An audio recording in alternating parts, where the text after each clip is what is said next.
പീഡനക്കേസിൽ അറസ്റ്റിലായിരിക്കുന്ന രഞ്ജിത്തിനെതിരെ തെളിവുകളുണ്ടായെന്നാണ് city police commissioner Kaliraj Mahesh Kumar പറയുന്നത്. യുവതി കടുത്ത മാനസിക സംഘർഷത്തിലൂടെയാണ് കടന്നുപോയത്. കൃത്യമായി തെളിവുകൾ ശേഖരിച്ചാണ് അറസ്റ്റിലേക്ക് കടന്നത് എന്നുകൂടിയാണ് കമ്മീഷണർ പറഞ്ഞത്. അല്ല, കഴിഞ്ഞ ആഴ്ച വളരെ ട്രമറ്റൈസ്ഡ് ആയിട്ട് ഒരു ഫാമിലി വന്നിട്ടുണ്ടായിരുന്നത്. അവർക്ക് ട്രമറ്റൈസ്ഡ് ആണ്. സോ ഫാമിലി വന്നിട്ടുണ്ടായിരുന്നത്. പിന്നെ ആ സമയം നമ്മളോട് സംസാരിച്ചപ്പോൾ അവന് മനസ്സിലായത് ഇങ്ങനെ ഒരു ഹറാസ്മെൻറ്റ് ഉണ്ടായിട്ടുള്ളത്.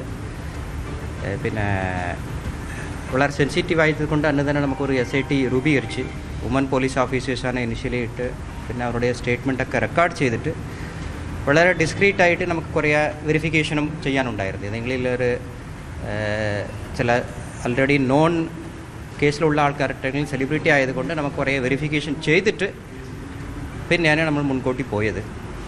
But it should not happen to any woman, especially in workplace. Because already 2 case ഉണ്ടായിരുന്നും. ഒന്ന് 377 ആയിരുന്നു, ഒന്ന് 354 ആയിരുന്നു. ആ 2 കേസിലെയും കേസ് അതൊരു റീസണിൽ കോഷായി പോയതാണ്. ഇത് വളരെ റീസെൻ്റ് ആയിട്ടുള്ളതാണ്. അവിടെ big challenge was to keep the confidentiality of the whole thing and the keeping the identity of the victim. Preliminary evidence collection preliminary ആയിട്ട് നമുക്ക് അങ്ങനെ ഒരു അഫൻസ് നടന്നിട്ടുണ്ടോ സ്ഥലമുണ്ടോ അത് കൺഫേം ചെയ്ത് പിന്നെ ഞങ്ങൾ മുൻകൂട്ടി നിൽക്കും. ജനങ്ങളിൽ കേസ് എടുത്ത് ഏകദേശം ഒരാഴ്ച കഴിഞ്ഞിട്ടാണ് നമുക്ക് അടുത്ത ഭാഗത്ത്. ഷൂട്ടിംഗ് ഷെഡിൽ നടന്നിട്ടുള്ളതാണ്. ഷൂട്ടിംഗ് ഷെഡിലുള്ള ആൾക്കാർക്ക് എല്ലാം അറിയും. അപ്പം തന്നെ വിക്ടിം കരഞ്ഞുകൊണ്ട് പുറത്ത് വന്ന് അവിടെ ഉള്ള ആൾക്കാരോട് പറഞ്ഞ് അവർ തന്നെ അവരെ സമാധാനപ്പെടുത്തി വിട്ടിട്ടുള്ളതാണ്. ഇതിൽ ഒരു കാര്യം എന്താ നോക്കുന്നുണ്ടെങ്കിൽ ആ victim was highly traumatised. Okay, so it was a shock to the victim. So അവർക്ക് ഷോക്ക് ആയതുകൊണ്ട് പിന്നെ കൗൺസിലിങ്ങും സൈക്കാട്രിക് ട്രീറ്റ്മെൻറ്റൊക്കെ പോയിട്ട് വളരെ ലേറ്റായിട്ട് ഒരു കോൺഫിഡൻഷ്യൽ വന്നപ്പോഴാണ് വന്നത്. നമുക്കിവിടെ വന്നപ്പോൾ തന്നെ വളരെ കരഞ്ഞുകൊണ്ടും അവർക്ക് ഏറ്റവും വലിയ ചാലഞ്ച് എന്തെങ്കിലും അവർ എതിർത്ത് നിൽക്കുന്നത് ഒരു വലിയ ആളാണെങ്கிறது കൊണ്ട് നേരത്തെ ഒരു അത്തനോട് പോയിട്ടില്ല എങ്கிறது ഒരു ഇതുകൊണ്ട് പിന്നെ അവരുടെ പ്രൈവസി ആൻഡ് കോൺഫിഡൻഷ്യൽ. അതേസമയം അറസ്റ്റ് ഒഴിവാക്കി രക്ഷപ്പെടാൻ രഞ്ജിത്ത് ശ്രമിച്ചിരുന്നുവെന്നാണ് DCP അശ്വതി ജിജി പറഞ്ഞത്. രഞ്ജിത്ത് കുറ്റം സമ്മതിച്ചിട്ടില്ല. രഞ്ജിത്തിനെ രക്ഷപ്പെടാൻ സഹായിച്ചവരും പ്രതികളാകുമെന്നും DCP വ്യക്തമാക്കി. ഒപ്പം സംവിധായകൻ രഞ്ജിത്തിനെ മാറ്റി നിർത്തുമെന്ന് ഫെഫ്ക അറിയിച്ചിട്ടുണ്ട്. ഡയറക്ടേഴ്സ് യൂണിയനും റൈറ്റേഴ്സ് യൂണിയനും എല്ലാം ഇതുമായി ബന്ധപ്പെട്ട തീരുമാനങ്ങൾ ഉടൻ തന്നെ കൈക്കൊള്ളുകയും ചെയ്യും. ഇപ്പോൾ നവമി ദിനേശും ഒപ്പം ഡാനി പോളും ആണ് വാർത്തയുടെ വിശദാംശങ്ങളുമായി ചേരുന്നത്. ആദ്യം നവമിയിലേക്ക് പോകുന്നു. നവമി, നേരത്തെ തന്നെ നമ്മൾ സൂചിപ്പിച്ചതുപോലെ പരാതി ലഭിച്ചതിന് ശേഷം പോലീസ് വളരെ ആസൂത്രിതമായ നീക്കങ്ങൾ ആണ് നടത്തിയത്. ഇപ്പോൾ രക്ഷപ്പെടാനുള്ള ശ്രമം രഞ്ജിത്തിന്റെ ഭാഗത്ത് നിന്നുണ്ടായിരുന്നു എന്ന് പോലീസ് തന്നെ വ്യക്തമാക്കുന്ന സാഹചര്യം. കൃത്യമായ തെളിവുകളുടെ അടിസ്ഥാനത്തിലാണ് അറസ്റ്റ് എന്നാണല്ലോ പോലീസ് പറയുന്നത്.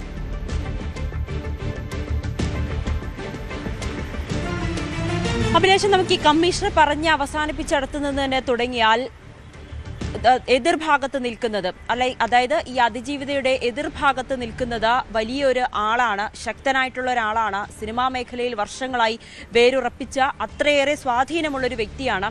സ്വാഭാവികമായും അയാൾക്കെതിരെ ഒരു പരാതിയുമായി മുന്നോട്ട് പോകുമ്പോൾ ഈ അതിജീവിതയെ സംബന്ധിച്ച് സിനിമയിൽ നിന്നടക്കം വലിയ തിരിച്ചടികൾ ഉണ്ടാകാൻ, സിനിമാ മേഖലയിൽ നിന്ന് തന്നെ മാറ്റി നിർത്താനുള്ളൊരു സാധ്യതയൊക്കെ ഉണ്ട്. പക്ഷേ ഇതെല്ലാം കണ്ടുകൊണ്ട് തന്നെയാണ് അവർ ഈ ഒരു നിയമ പോരാട്ടത്തിലേക്ക് ഇറങ്ങിത്തിരിച്ചത്. അവിടെ നിയമ സംവിധാനത്തിൻ്റെ പോലീസിന്റെ പൂർണ്ണമായ സുരക്ഷയുണ്ട്, അല്ലെങ്കിൽ അവർക്ക് സംരക്ഷണം ഒരുക്കിക്കൊണ്ട് കേരള പോലീസ് ഉണ്ടെന്ന് തെളിയിക്കുക തന്നെയാണ് ഈ ഒരു കേസിൽ രഞ്ജിത്തിനെ അറസ്റ്റ് ചെയ്തതുകൊണ്ട് ഇതിൽ നിന്ന് വ്യക്തമാകുന്നത്. കഴിഞ്ഞ 2 കേസുകളിലും പ്രധാനമായും കോടതിയിൽ അഭിഭാഷകൻ വാദിച്ചത്, അതായത് രഞ്ജിത്തിന്റെ അഭിഭാഷകൻ വാദിച്ചത് ഈ കേസ് രജിസ്റ്റർ ചെയ്യാനുണ്ടായ കാലതാമസമാണ്. പക്ഷേ ഇവിടെ അതുണ്ടാകുന്നില്ല. കാരണം ജനുവരി 30-ാം തീയതിയാണ് ഈ സംഭവം ഉണ്ടായത്. സിനിമാ സെറ്റിൽ നിന്നും, ഫോർട്ട് കൊച്ചിയിലെ സിനിമാ സെറ്റിൽ നിന്നും നടിക്ക് വളരെ മോശമായ രീതിയിൽ സംവിധായകൻ രഞ്ജിത്തിന്റെ ഭാഗത്ത് നിന്നും ചില പെരുമാറ്റമുണ്ടായി. ആ ക്യാരവാനിൽ നിന്നും ഇറങ്ങി ഓടിയ നടി സഹപ്രവർത്തകരോട് കരഞ്ഞുകൊണ്ടാണ് ഇക്കാര്യങ്ങളെല്ലാം വിശദീകരിച്ചത്. അതിനുശേഷം സഹപ്രവർത്തകരെല്ലാം ആശ്വസിപ്പിച്ചു, വീട്ടിലേക്ക് പറഞ്ഞു വിട്ടു. വലിയൊരു ട്രോമ തന്നെയാണ് അവർക്ക് അനുഭവപ്പെട്ടത്. അതിന്റെ ഭാഗമായി കൗൺസിലിംഗ് അടക്കം നേടേണ്ടി വന്നു എന്ന് കമ്മീഷണർ പോലും സ്ഥിരീകരിക്കുന്നുണ്ട്. കരഞ്ഞുകൊണ്ടാണ് ഈ കമ്മീഷണർ ഓഫീസിലേക്ക് ഈ അതിജീവിത കയറി വന്നത്. അതിനുശേഷം അന്നുണ്ടായ സംഭവങ്ങളെല്ലാം വിശദീകരിക്കുന്നുണ്ട്. ഒരു ഗുരുസ്ഥാനീയനായി താൻ ഗുരുവായി കാണുന്ന ഒരാളിൽ നിന്നുമാണ് ഇത്രയും മോശമായിട്ടുള്ള അനുഭവം ഉണ്ടാക്കിയത് തന്നെയാണ് ഈ അതിജീവിതയെ സംബന്ധിച്ച് ഏറെ വിഷമിപ്പിക്കുന്നതും. അതുകൊണ്ട് തന്നെയാണ് അവർ പരാതിയുമായി മുന്നോട്ട് വരുമ്പോൾ അതിൽ ഉണ്ടാകുന്ന പ്രത്യാഘാതങ്ങളെല്ലാം ഓർത്തുകൊണ്ട് തന്നെയാണ് ഈ പരാതിയുമായി മുന്നോട്ട് പോകുവാനായി അവർ തീരുമാനിച്ചത്. കുടുംബവും ഒപ്പം ഉണ്ടായിരുന്നു. പരാതി നൽകുന്നു. പരാതിയെ തുടർന്ന് പോലീസ് ഇതിന്റെ രഹസ്യമായിട്ടുള്ള ഒരു അന്വേഷണം ആദ്യം ഘട്ടത്തിൽ നടത്തുന്നുണ്ട്. അതിൽ ഈ സഹപ്രവർത്തകരെയൊക്കെ സിനിമയിലെ തന്നെ ചില സഹപ്രവർത്തകരുടെയൊക്കെ കാര്യങ്ങൾ ചോദിച്ചറിഞ്ഞു എന്ന് കൂടി വ്യക്തമാക്കുന്നുണ്ട്. കൂടുതൽ ആളുകളിലേക്കും ചോദിച്ചറിയേണ്ടതുണ്ട്. കൃത്യമായിട്ടുള്ള തെളിവുകളെല്ലാം ശേഖരിച്ചതിനൊടുവിലാണ് ഈ പരാതിയിൽ കഴമ്പുണ്ടെന്ന് മനസ്സിലാക്കിയ അന്വേഷണ സംഘം ഈ കേസുമായി ബന്ധപ്പെട്ട അടുത്ത ഘട്ടമെന്നോണം നടൻ രഞ്ജിത്തിനെ ട്രേസ് ചെയ്യുന്നു. സംവിധായകൻ രഞ്ജിത്തിനെ ട്രേസ് ചെയ്യുന്നു. രഞ്ജിത്ത് എവിടെയാണ് എന്നുള്ളത് കൃത്യമായി ലൊക്കേറ്റ് ചെയ്തു. ഇയാൾക്ക് ഈ വിവരം കിട്ടി, അതായത് തന്നെ അറസ്റ്റ് ചെയ്യാൻ പോവുകയാണ്, പോലീസ് തനിക്കെതിരെ നടപടിയെടുക്കുന്നു എന്ന് ഉറപ്പിച്ച രഞ്ജിത്ത് കടന്നു കളയാൻ ശ്രമിക്കുന്നു. അതിനിടയിലാണ് ഇടുക്കി തൊടുപുഴയിൽ വെച്ച് പോലീസിന്റെ വലയിൽ അകപ്പെടുന്നതും പിന്നീട് നമ്മൾ കണ്ട നാടകീയമായിട്ടുള്ള പല സംഭവങ്ങളും. എന്തായാലും പോലീസ് കമ്മീഷണർ ഉറപ്പിച്ചു പറയുന്നുണ്ട്, ഈ യുവതിക്കെതിരെ അല്ലെങ്കിൽ ഈ അതിജീവിതയുടെ മൊഴി പ്രകാരം തനിക്ക് വലിയ മാനസികമായിട്ടുള്ള വിഷമമുണ്ടായി. ഗുരുസ്ഥാനീയനാണ്, എതിർവശത്തുള്ളത് വലിയ ശക്തനായിട്ടുള്ള ഒരാളാണ്.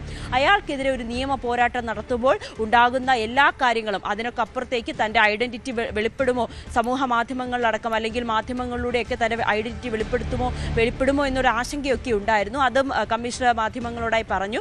ഈ നടിയുടെ ഐഡന്റിറ്റി വെളിപ്പെടുത്തുന്ന തരത്തിൽ ഒരു സൂചനയും മാധ്യമങ്ങൾ നൽകരുത്, അതൊരു അപേക്ഷ പോലെ അദ്ദേഹം നൽകുകയും ചെയ്തു. എന്തായാലും ഈ വളരെ സുരക്ഷിതമായി തന്നെയാണ് അല്ലെങ്കിൽ വളരെ രഹസ്യമായി തന്നെയാണ് പോലീസ് ഈ അറസ്റ്റ് അടക്കമുള്ള കാര്യങ്ങളിലേക്ക് അല്ലെങ്കിൽ അറസ്റ്റിലേക്ക് കടക്കുന്നത് വരെ അതീവ രഹസ്യമായി തന്നെയായിരുന്നു മൊഴിയെടുപ്പ്. ഈ കേസിന്റെ അന്വേഷണം എല്ലാം നടത്തി ഒടുവിൽ ഇന്നലെ രാത്രിയോടുകൂടി രഞ്ജിത്തിനെ തൊടുപുഴയിൽ നിന്നും അറസ്റ്റ് ചെയ്യുന്നു, കൊച്ചിയിലേക്ക് കൊണ്ടുവരുന്നു. അതിനിടയിൽ ദേഹാസ്വാസ്ഥ്യം അനുഭവപ്പെടുന്നു, ആശുപത്രിയിൽ പ്രവേശിപ്പിക്കുന്നു.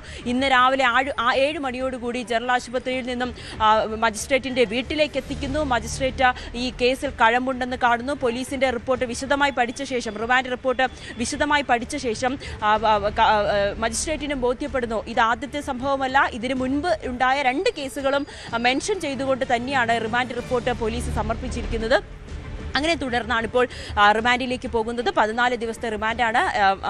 എറണാകുളം സബ് ജയിലിലാണ് ഇപ്പോൾ സംവിധായകൻ രഞ്ജിത്ത് ഉള്ളത്. പക്ഷേ ഇന്ന് ഉച്ചയ്ക്ക് 12 മണിക്ക് തന്നെ ഈ അപേക്ഷ സമർപ്പിക്കുമെന്നാണ് രഞ്ജിത്തിന്റെ അഭിഭാഷകൻ പറയുന്നത്. പോലീസ് നടപടിക്രമങ്ങൾ പാലിക്കാതെയാണ് അല്ലെങ്കിൽ ഈ തൻ്റെ ഈ പ്രതിയോട് തനിക്ക് സംസാരിക്കാം, അഭിഭാഷകനുമായി പ്രതിക്ക് സംസാരിക്കാൻ കഴിഞ്ഞില്ല. അങ്ങനെ സംസാരിക്കാൻ കഴിയാത്ത തൻ്റെ കക്ഷിയുമായി തനിക്ക് ആശയവിനിമയം നടത്താൻ കഴിഞ്ഞില്ല. പോലീസ് തിടുക്കപ്പെട്ട് ഈ അറസ്റ്റിലേക്കും മറ്റ് നടപടിക്രമങ്ങളിലേക്കും കൊണ്ടുപോയി എന്നൊരു പരാതി അഭിഭാഷകൻ ഉന്നയിക്കുന്നുണ്ട്. പക്ഷേ ഇതിന്റെ വളരെ ഗൗരവമായി തന്നെയാണ് പോലീസ് ഈ കേസിനെ കൈകാര്യം ചെയ്യുന്നത്. അതീവ സുരക്ഷയോടുകൂടി തന്നെയാണ്, പഴുതടച്ച ഒരു അന്വേഷണം തന്നെയാണ് ഇതുവരെയും പോലീസിന്റെ ഭാഗത്തു നിന്നും ഉണ്ടായിരിക്കുന്നത്. DCP അശ്വതി ജിജിക്കാണ് ചുമതല. അവർ മാധ്യമങ്ങളോടായി പറഞ്ഞതും അത് തന്നെയാണ്. ഈ സംഭവം ഉണ്ടായതിനു ശേഷം ഈ അതിജീവിതയെ വിളിച്ച് ഈ പരാതി പിൻവലിക്കാൻ അല്ലെങ്കിൽ ഏതെങ്കിലും തരത്തിലുള്ള സമ്മർദ്ദം ഉണ്ടായതായി സംശയിക്കുന്നു എന്നുകൂടി DCP പറയുന്നുണ്ട്. യുവതി അങ്ങനെ ഒരു മൊഴിയും പോലീസിന് നൽകിയിട്ടുണ്ട്. തന്നെ ഈ ഒരു പരാതി നൽകുന്നതിന് അല്ലെങ്കിൽ ഈ കാര്യങ്ങൾ പുറത്തു പറയാതിരിക്കാൻ ചിലർ സ്വാധീനം ചെലുത്തി എന്നുകൂടി പറയുന്നുണ്ട്. മറ്റൊരു കാര്യം അഭിലാഷ്, അങ്ങനെയാണെങ്കിൽ ഈ പരാതി പൂഴ്ത്തിവെക്കുവാനായി, പുറം ലോകം അറിയാതിരിക്കാനായി ആരെങ്കിലും ശ്രമിച്ചിട്ടുണ്ടെങ്കിൽ അവർക്കെതിരെയും കടുത്ത നടപടിയെടുക്കുമെന്ന് കൂടി കമ്മീഷണറും DCPയും വ്യക്തമാക്കിയിട്ടുണ്ട്. കാരണം അതീവ ഗുരുതര സ്വഭാവമുള്ള ഒരു പരാതി തന്നെയാണ്. പ്രത്യേകിച്ച് ഈ ഹേമ കമ്മിറ്റി റിപ്പോർട്ട് പുറത്തു വന്നതിന് പിന്നാലെ സിനിമാ മേഖലയിലടക്കം വലിയ വിമർശനങ്ങൾ ഉന്നയിച്ചതായിരുന്നു. സർക്കാരും വലിയ രീതിയിൽ പ്രതിക്കൂട്ടിലായ ഒരു വിഷയമായിരുന്നു. അതിജീവിതകൾക്ക് വേണ്ട നീതി ലഭിക്കുന്നില്ല, നീതി നേടിക്കൊടുക്കുന്നതിൽ വലിയ കാലതാമസം ഉണ്ടാകുന്നു എന്നൊരു വിമർശനം. അതാണ്, അതായത് ഈ സിനിമാ മേഖലയിൽ നിന്ന് തന്നെ ഇതുമായി ബന്ധപ്പെട്ട പരാതികൾ ഉയർന്നു വരുമ്പോൾ അവർ എങ്ങനെയാണ് ഈ വിഷയത്തെ കൈകാര്യം ചെയ്യുന്നത് എന്നതും വലിയ തോതിൽ വിമർശനങ്ങൾക്ക് വഴിവെച്ച പശ്ചാത്തലമുണ്ടായിരുന്നു. ഇപ്പോഴിതാ സംവിധായകൻ രഞ്ജിത്തിനെ മാറ്റി നിർത്തുമെന്നാണ് ഫെഫ്ക പറയുന്നത്. ഡയറക്ടേഴ്സ് യൂണിയനും റൈറ്റേഴ്സ് യൂണിയനും ഇത് സംബന്ധിച്ച നിർദ്ദേശം നൽകിയെന്നും ജനറൽ സെക്രട്ടറി B ഉണ്ണികൃഷ്ണൻ അറിയിച്ചു. പക്ഷെ നിർഭാഗ്യവശാൽ ഇങ്ങനൊരു സംഭവം നടന്നു. അത് ഒരിക്കലും സംഭവിക്കരുതാത്തതായിരുന്നു. അതിനെ ഞങ്ങൾ തികഞ്ഞ ഗൗരവത്തോടു കൂടി കാണുന്നു. അതുകൊണ്ടാണ് ഇത്തരം നടപടിക്രമങ്ങളിലേക്ക് ഒട്ടും കാലതാമസമില്ലാതെ കടന്നിരിക്കുന്നത്. ബാക്കിയുള്ള കാര്യങ്ങൾ പോലീസിൻ്റെ അന്വേഷണമാണ്, അത് അറിയട്ടെ. കോടതിയിലുമാണല്ലോ വിഷയം, അത് അറിഞ്ഞിട്ട് നമുക്ക് ബാക്കിയുള്ള കാര്യങ്ങളിൽ തീരുമാനിക്കാം. എന്തായാലും കോടതി തീരുമാനം ഉണ്ടാകുന്നവരെ ഞങ്ങളുടെ നിലപാട് ഇത് തന്നെയായിരിക്കും. അതിനകത്ത് ഒരു മാറ്റമില്ല. ഇപ്പം നമ്മളുടെ മുമ്പിലുള്ളത് ഇപ്പോൾ നടക്കുന്ന ഒരു സിനിമയിലെ പ്രധാനപ്പെട്ട ഒരു വേഷം ചെയ്യുന്ന നടിയാണ് പരാതി പറഞ്ഞിരിക്കുന്നത്. അതിനെ നമ്മൾ അതേ ഗൗരവത്തോടു കൂടി കണ്ടേ മതിയാവൂ. അതിനകത്ത് യാതൊരുവിധ അപ്പം ഞങ്ങളുടെ എല്ലാം അടുത്ത സുഹൃത്തും സഹപ്രവർത്തകനുമാണ്. ആ രീതിയിൽ അദ്ദേഹത്തിൻ്റെ ആരോഗ്യത്തെക്കുറിച്ചൊക്കെ ഞങ്ങൾക്ക് ആശങ്കയുണ്ട്. അത് മറ്റു പ്രശ്നമാണ്. അതും ഇതുമായിട്ട് ഞങ്ങൾ ഏതായാലും കൂട്ടിക്കലർത്താൻ ആഗ്രഹിക്കുന്നു. യെസ്, അതേസമയം ICCക്ക് പരാതി ലഭിച്ചിട്ടില്ല എന്ന് കൂടിയാണ് ബി ഉണ്ണികൃഷ്ണൻ പറയുന്നത്. ഡാനി, ഇതിൽ നേരത്തെ ഉയർന്നു വന്നിരുന്ന വിവരങ്ങൾ അല്ലെങ്കിൽ ലഭ്യമായിരുന്ന വിവരങ്ങൾ ഇത്തരത്തിൽ പരാതി സിനിമാ മേഖലയിൽ നൽകിയിരുന്നു. പക്ഷേ അവിടെയൊക്കെ ഒരു കോംപ്രമൈസിന് അല്ലെങ്കിൽ ഉഭയകക്ഷി പ്രകാരമുള്ള ഒരു ഒത്തുതീർപ്പിന് ആണ് ശ്രമിച്ചത് എന്ന നിലയിലൊക്കെയുള്ള റിപ്പോർട്ടുകൾ ഉണ്ടായിരുന്നു. പക്ഷേ അതുകൂടി തള്ളുകയാണല്ലോ. ICCക്ക് പരാതി ലഭിച്ചിട്ടില്ല എന്നാണ് ഇപ്പോൾ ഉണ്ണികൃഷ്ണൻ പറയുന്നത്. അഭിലാഷ, ഉണ്ണികൃഷ്ണന്റെ പ്രതികരണം ഈ രീതിയിലുള്ളതാണ്. നേരത്തെ ഇതുമായി ബന്ധപ്പെട്ടുകൊണ്ട് യാതൊരു രീതിയിലുള്ള ഒരു പരാതിയും ലഭിച്ചിട്ടില്ല എന്നതാണ് അദ്ദേഹം പറയുന്നത്. കാരണം ഇങ്ങനെയൊരു ഇന്റർണൽ കമ്മിറ്റി, ആഭ്യന്തര കമ്മിറ്റി എല്ലാം തന്നെ, അല്ലെങ്കിൽ അത്തരമൊരു സമിതി, ഇത്തരം പരാതികൾ ഉണ്ടാകുന്നുണ്ടോ, അതിൽ അങ്ങനെ ഒരു സമിതി എല്ലാം തന്നെ വേണ്ടതാണ്. അദ്ദേഹം പറയുന്നു അങ്ങനെ ഒരു സമിതി എല്ലാം തന്നെ രൂപീകരിച്ചതുമാണ്, ഈ സിനിമയുടെ ചിത്രീകരണത്തിൽ രൂപീകരിച്ചതുമാണ്. എന്നാൽ അവർക്ക് ഇങ്ങനെ ഒരു പരാതി ലഭിച്ചിട്ടില്ല എന്നതാണ് അദ്ദേഹം സ്ഥിരീകരിക്കുന്നത്. അദ്ദേഹം പറയുന്നത് താൻ ഈ കാര്യം പരിശോധിച്ച് ഉറപ്പിച്ചതാണെന്നും അദ്ദേഹം പറയുന്നുണ്ട്. എന്തായാലും രഞ്ജിത്തിനെ മാറ്റി നിർത്താനാണ് ഫെഫ്ക തീരുമാനിച്ചിട്ടുള്ള. ഫെഫ്കയുടെ ഡയറക്ടർ യൂണിയനും റൈറ്റേഴ്സ് യൂണിയനും ഉണ്ട്. രണ്ടിലും അദ്ദേഹം അംഗമാണ്. ഇവരോട് നിർദ്ദേശം നൽകിയിട്ടുണ്ട്. സാധാരണ രീതിയിൽ ഇത്തരം പരാതികൾ ഉണ്ടാകുമ്പോൾ സ്വീകരിക്കുന്ന തുടർ നടപടികളാണത്. അതുകൊണ്ട് ആ നടപടികൾ തന്നെയാണ് മുന്നോട്ട് പോകുന്നത്. കാരണം ഇനിയിപ്പോൾ കേസ്, അതിന്റെ തുടർച്ചകളെല്ലാം തന്നെ വരികയുമാണ്. അതുകൊണ്ട് ഈ രീതിയിൽ മുന്നോട്ട് പോകാനാണ് സിനിമാ മേഖലയിൽ തീരുമാനിച്ചിരിക്കുന്നത്. ഫെഫ്ക അതിനുള്ള നിർദ്ദേശം നൽകിയിരിക്കുന്നു. റൈറ്റേഴ്സ് യൂണിയനും ഡയറക്ടേഴ്സ് യൂണിയനും നിർദ്ദേശം നൽകിയിട്ടുണ്ട്. രഞ്ജിത്തിനെ മാറ്റി നിർത്തണമെന്ന നിർദ്ദേശമാണ് നൽകിയിട്ടുള്ളത് എന്ന് അദ്ദേഹം ചൂണ്ടിക്കാണിക്കുന്നു. കാരണം ഇനി തുടർച്ചയായ കേസ്, കോടതി നടപടികൾ അടക്കമുള്ള കാര്യങ്ങൾ ഉണ്ട്.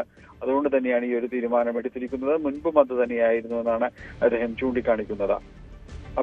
യെസ്, എന്തു തന്നെയാണെങ്കിലും സിനിമാ മേഖലയിൽ നിന്ന് ഇത്തരം പരാതികൾ ആവർത്തിക്കപ്പെടുന്ന സാഹചര്യമുണ്ട്. അവിടെയാണ് നിയമ നടപടികളുമായി പോലീസ് മുന്നോട്ട് പോകുന്നത്. ഒപ്പം സിനിമാ സംഘടനകളും ഉറച്ച തീരുമാനങ്ങൾ തന്നെയാണ് ഈ വിഷയത്തിൽ കൈക്കൊള്ളേണ്ടത്. അങ്ങനെ നടപടികളുമായി മുന്നോട്ട് പോകുമെന്നാണ് ഇപ്പോൾ ഫെഫ്ക അറിയിക്കുകയും ചെയ്തിട്ടുള്ളത്.